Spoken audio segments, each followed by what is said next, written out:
اليوم كيما راكم تشوفوا جبت لكم وصفة صابلي تاع الحج ولا العمرة.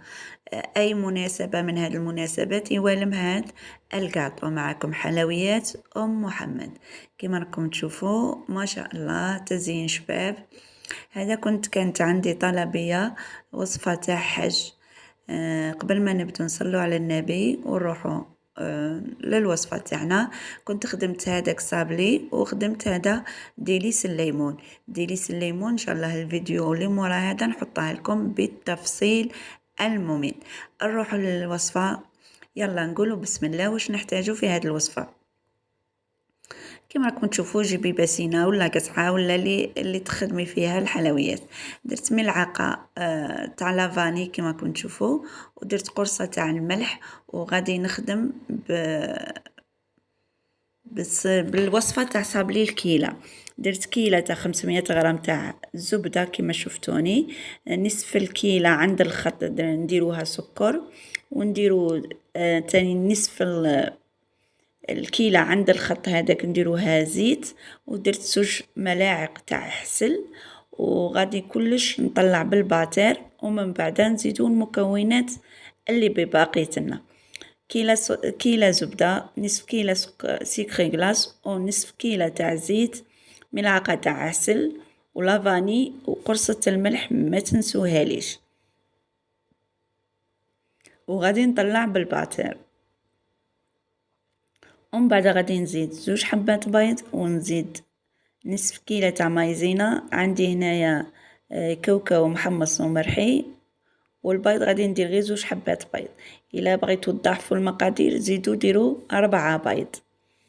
تقدروا ديروا 2 صفار بيض لكن و2 بيضات كومبلي، لكن انا نخدم كيما هكا ندير 2 حبات بيض كاملين، ويخرج لي الصابلي تاعي ما شاء الله هشيش. نخدم به الطلبيه تيجي ما شاء الله بنته ما تنسوهاش. المهم العجينه تاع الصابلي نكهوها، ديروا فيها بغيتو ديروا فيها ملعقه تاع حلوه الترك، ولا ملعقه تاع كاطو مرحي، ولا كاوكاو مرحي، لوز مرحي. هنا درت نصف كيلة كما راكم تشوفوا تاع مايزينا، وباكي تاع خميره كيميائيه. ونبدا نزيد في الفرينه حتى لين تحصلوا على عجينه تكون طريه. خلط هكا بالباتير، ومن بعد نستعمل اليد تاعي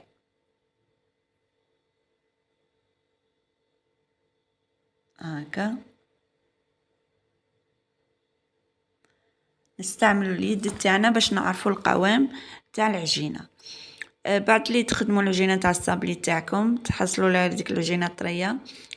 دائما غربلوا الفرينه اول حاجه كتريتها كيما هكا. كي تكون عندك طلبيه ولا هكا باش اوموت ايفيتي اي حاجه تكون لك في العجينه في الفرينه من الشوائب ولا ما حصيناش. وتاني كي تلايم العجينه تاعك خليها ترتاح في الصيف، ديروها في الثلاجه ترتاح مده 10 دقائق ولا هكا، ومن بعد عاد خدموا بها. انا دوك نجمع العجينه ونعاود نوليكم.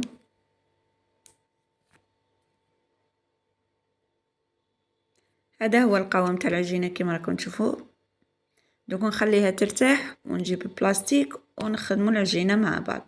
دائما نستعيني ما تزيديش الفرينه في العجينه الصابلي، جيبي ساشي كيما هكا وخدمي عليها. كي تبدي تخدمي كيما هكا شعلي الفرن تاعك على 180 درجه. هذيك هي السنينه تخدميه طيبي حتى لي تكملي تلقي روحك كملتي بالخف، زعما ما تطوليش في الخدمه تاعك. دوك نطبع هذا الصابلي دائما كي تديروا هكا بالاخر حسوا بيديكم هكا باش ما يجيكمش الطبقات، تجيكم جهه طالعه وجهه مهوده في الصابلي تاعكم. هنا تقدروا ديروا اي نوع تاع رشمه تاع صابلي، تبغوا ديروا هكا اوفال، قلب، مدور. شوفوا نتوما واش راكم حابين تزينوا الصابلي تاعكم. نشكلها هكا شكل دوائر ونديره يطيب ونرجع لكم. دوك نجيب السني تاعي، دوك نستف فيه حبات الكاطو. كي تخدموا بالبلاستيك كيما هكا يساعدكم باش ترفدوا الحبه تاع الكاطو. نديرو في الصني يطيب على 180 درجه ونروح نشوف. هذا هو الصابلي تاعنا. شوفوا جا على حبه، ما جات حبه كبيره ما جات حبه صغيره، يجي على حبه. هذه الوصفه تاع الصابلي. انا نروح لكريمه الزبده. كنت درت 250 غرام تاع زبدة، درت كاس تاع سكر غلاس، غادي نزيد له هنايا كان عندي كونفيتير مع حلوة الترك كنت لصقت بيهم الصابلي. الفيديو الجاي نوريه لكم. تاني كانت الزبونة قالت لي ما ديريليش كريمة الزبدة، بقات لي هذيك الكميه تاع كونفيتور وكريمه والحلوة الترك، دوك نزيدهم على كريمه الزبده باش نلصق الصابلي تاعي. هنا الكريمه الزبده تاعي راها واجده عندي هنايا. بغيتو تلصقوا تزيدوا، انا كان عندي هذا ديكو جيل هذا تاع الكراميل. تبغوا ديروا طوفيه كراميل، تبغوا ديروا غير كريمه الزبده، تبغوا غادي ندير كريمه الزبده ومن بعد ندير ديكو جيل كراميل. شوفوا جات بنته ما شاء الله. نديرها في الوسط ونبلع الحبه تاع الصابلي تاعي كيما هكا. نبلعوا الصابلي تاعنا هكا. وكي ديروا كريمه الزبده كثريتها في الصيف تاني ديروا الكاطو تاعكم في المجمد يشد روحه، من بعد عاد نقلاصوه بالشوكولا باش الحبه تاعنا ما تبداش تتحرك لنا. دوك نزيد معاكم حبه هكا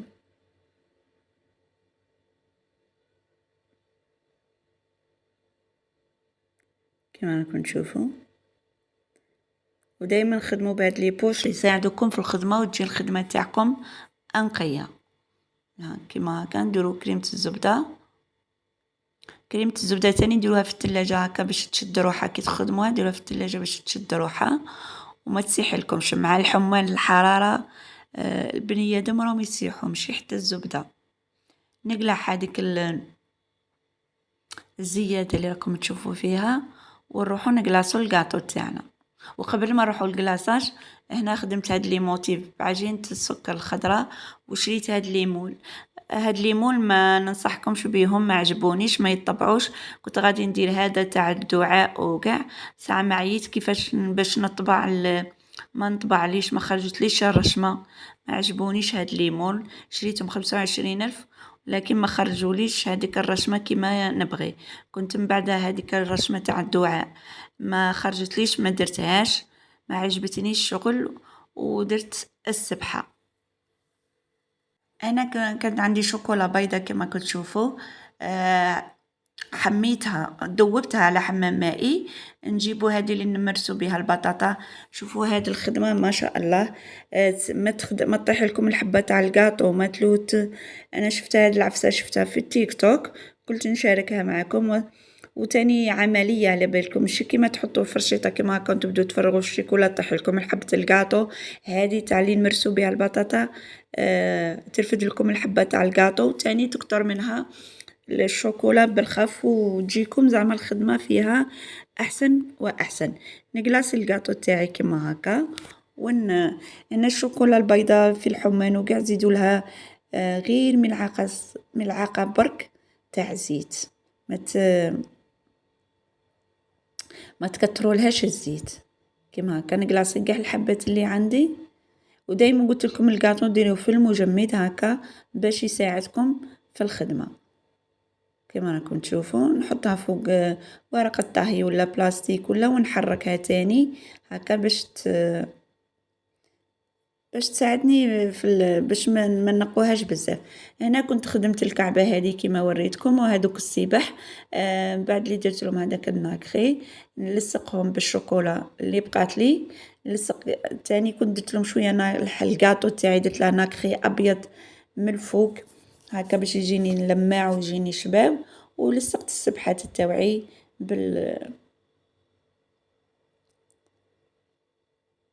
بالشوكولا بيضاء ولا تبغوا ديروا تاني الغيره لكم الاختيار. درت لهم الدونتيل ولا كيسات وكانت هذه هي طلبيه. السعر هذا تحسبوه 8000 للحبه هكا. هذه هي السعر تاع هذا الكاطو. هنايا كنت ما قسمت لكمش لكن شغل حبات الكاطو جاتني نيشان مع الطلبيه. كانت معكم حلويات محمد. ودوك نشوفوا الكاطو تاعنا جاهز. جا ما شاء الله خرج روعه وعجب الزبونه تاعي فرحت به وقالت لي يعطيك الصحة هذا هو البلا تاع صابلي الحج أو العمرة. تقدري ذو الأيام راهم الحجاج جاو، نقول لهم العقوبة لينا وألف مبروك ليكم، والعقوبة لينا كاع اللي ما زارش هذاك المكان، إن شاء الله يكون من نصيبنا باش نزورو مقام النبي كيما راكم على بالكم ديك الرحبة غير إلا لغالك ربي تروحي لها. هادوك يسموهم ضياف الرحمن. شوفوا جا ما شاء الله صابلي تاعنا. نتمنى تجربوا الوصفة سواء كان صابلي تاع أي مناسبة، عمرة، حج، عرس. الوصفة تاع الصابلي ناجحة 100% وتقطع لكم كمية ما شاء الله. كانت معكم حلويات أم محمد.